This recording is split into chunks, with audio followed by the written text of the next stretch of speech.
In the 60s, one of the biggest boy bands influenced the world. They made America closer to what it is today. With American counting them, they were the ones that made the pushing boundaries no one thought of, influencing their culture by showing an example of what they known as strange or abnormal. They were known as the Beatles. The Beatles formed in Liverpool, and it began with friends starting a band with John Lennon and George Harrison. They recruited members starting with the Quarrymen, the Silver Beatles, then to just the Beatles. They have went through troubles just like any band who were going through the Fab Four. They had other band members like Stu Cliff, and Pete Best. For example, when the Beatles kicked out Pete, this is what he had to say. He said, "Pete, I have bad news for you.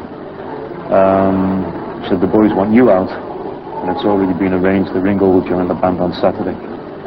If you turn around and said that never happened, I mean, you'd be lying through the back of your face, wouldn't you? I mean, it was inevitable, the moments, you know. I mean, the times when you looked at it and said, you know, could have been part of it.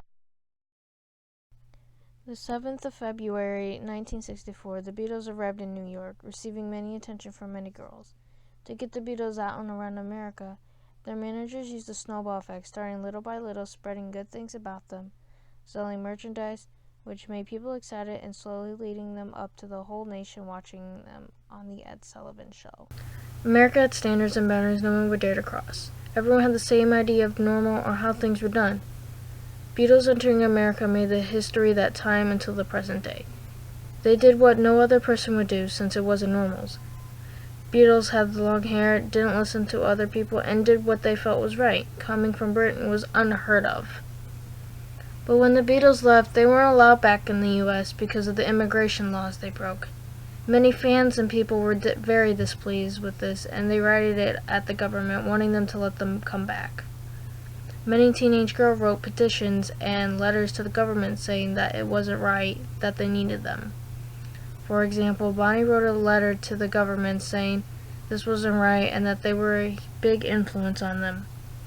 Government ended up sending a letter back, noting that they knew the Beatles were a huge influence on their culture, and all they had to do was follow the rules of immigration and they could come back. When they came back to the U.S., everyone was joyed to see them. Everyone wanted to meet them. They were different. America had moved forward into the future because they encountered the Beatles. The 60s may have felt like it was yesterday, were a time of youthful change and creativity, a time for a revolution. The Beatles performed in an era of rapid change in technology as well as in music. With the Beatles, we can come together on this day and life across the universe to tell everyone that all you need is love. So come on, we have to do something. We can't forget about them.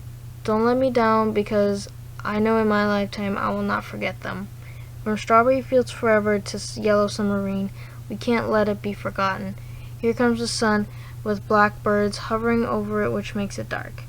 But the Beatles were always there with their songs to make us feel brighter and definitely better. I want to hold your hand all the way down the penny line. With a little help from my friend, we can make it back to yesterday. Said, "Pete, I have bad news for you. Said the boys want you out, and it's already been arranged that Ringo